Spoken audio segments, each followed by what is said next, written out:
Hey guys, I'm gonna show you what it looks like when I screen my episodes. I actually screen all of the Cartoon Commotion episodes I make on an original CRT television for the authenticity of the experience. Let's power it up. I got my notepad here, so I'm gonna take some notes while we're watching. Make sure I cover everything in detail. Here we go.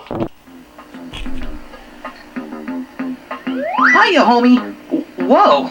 Hold up! Nice digs! This is new! Okay, that's freaky weird. I do not remember recording this part at all. Wowzers! Dude, I don't know what's going on here, but I must be losing it because I appear to be talking to myself. Well, how do you think I feel? We're gonna start over right now. Ha! Not so fast, overly realistic 3D me!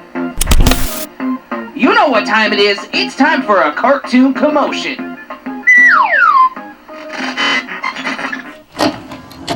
Warning, some viewers may find the following footage deeply disturbing. You ever think about how there's more to every story than just what's on the surface? Here on Cartoon Commotion, we dig deeper all the time. There's always more to these stories than the obvious. Well, what if everything you've gotten used to was suddenly way beyond the ordinary? Sure, the movies were telling us that the world is full of unrealized legendary secrets, but it was the 90s Men in Black series that pushed the very limits of this concept, reminding us that it might be worth becoming more familiar with the unfamiliar, challenging us to not trust the facts that we've accepted in the past. Hang with us as we rewind, relive, and reflect on the mind-boggling, world-shattering stories of MIB's cartoon. Let's go back in time, we can just hit rewind. What a terrific notion, it's Cartoon Commotion. Yes sirree, homie. Men in Black did have a cartoon, but nothing, and I mean literally nothing, is what it seems. This is not Agent J, and this is not Agent K, and everything that you know about them is a lie. Can we even trust you right now? Maybe not. Maybe I'm an alien. Oh, okay, Jiggy. So I'm not an alien. But everything else I was saying, keep that in mind while we unpack the truth about this strangely fantastic cartoon. You might already know that cartoons based off of movies will often change a number of things. These small changes are usually in the forms of mascot characters or plot details. Most of the time these are done so that the story can stretch out from a single one-off adventure to an ongoing serialized adventure. But then again, there could be oddball changes that you don't feel like they really needed to happen at all. Most, if not all, the homies that dig the movies wind up not caring all that much about these animated shows, saying that the tunes don't matter because we've got the movies. Well, that is a fair point. Maybe. There's no definitive reason you have to dig these tunes. Still, as a cartoon analyst, it's our position to dig deeper and reveal the values that you might have overlooked. And there's a mondo load of value in the animated series movie adaptations that goes unnoticed for this reason.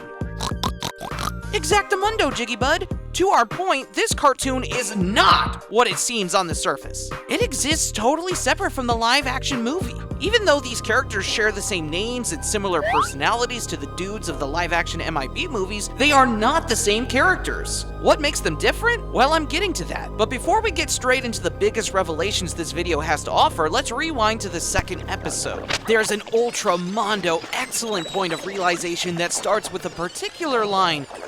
But first, some context. We start this adventure with an alien police officer landing on Earth. It's not like an MIB agent, but rather an actual outer space alien from another world who lands on Earth tracking down a fugitive that's been eating other alien life all over the galaxy. This is only half true. We discover that the alien that's hunting the fugitive is, in actuality, a rogue bounty hunter that's taken the law into his own freakish hands. Now for that mondo excellent moment of clarity I was promising you. things are not what they seem. This is where the lab worker Agent L tells our main dude Agent K that the ship that crash landed on Earth was actually shot down. And that's when they start investigating their new friend, Officer Treblor. Digging through their records for the truth, they find out that he's really the bounty hunter known as Buzzard. He's not who he seemed to be. Alas, the perp they were hunting through the woods for wasn't what it seemed to be either, appearing visibly like an oversized teddy bear and innocently befriending a boy inside a nearby barn. The creature gave off the impression that it might have been an innocent victim. Well, don't you believe it, cause Buzzard was telling the truth about his prey all along. This thing was the very embodiment of the phrase, appearances can be deceiving.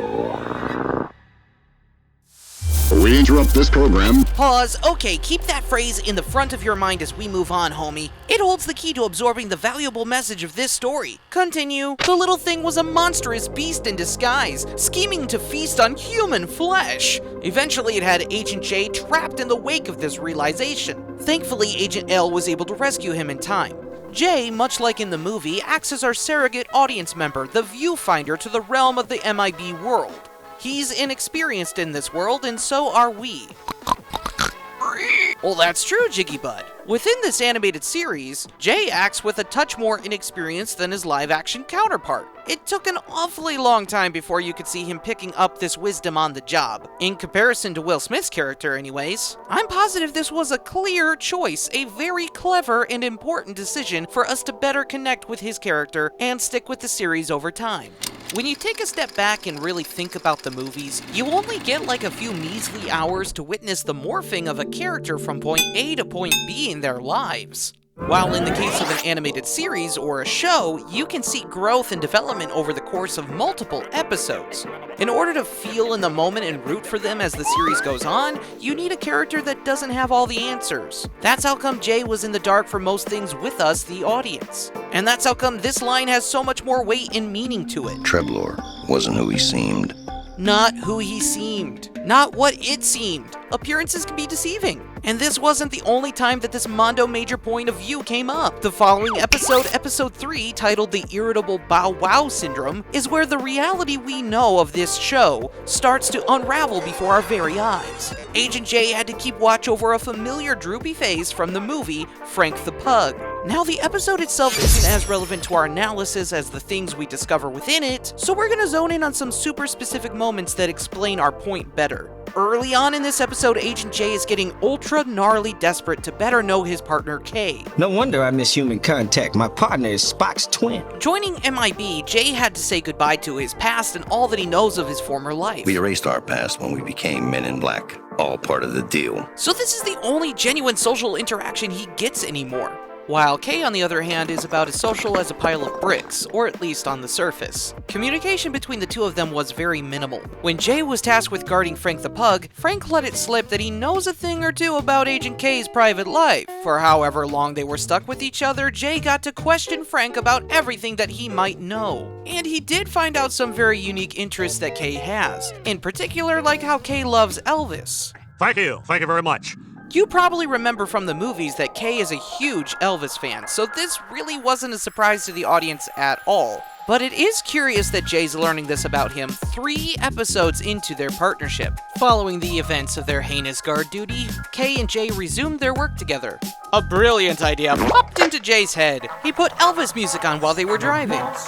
It's the king, Dick. Who? Hold up, he doesn't know who Elvis is? Exactamundo, Brodito. This is not Agent K from the movies. And that's not Agent J from the movies. This is proving that this Men in Black is a story all its own. But then why would we want to follow the adventures of characters that aren't the same as the ones in the movies? Cause even though they're different, their identities are exactly the same, and the story that unfolds is so much richer than the depth the movies were capable of providing us. It keeps the core of their personalities intact, while also telling a story that takes us places not limited to the events and world of the live-action movies.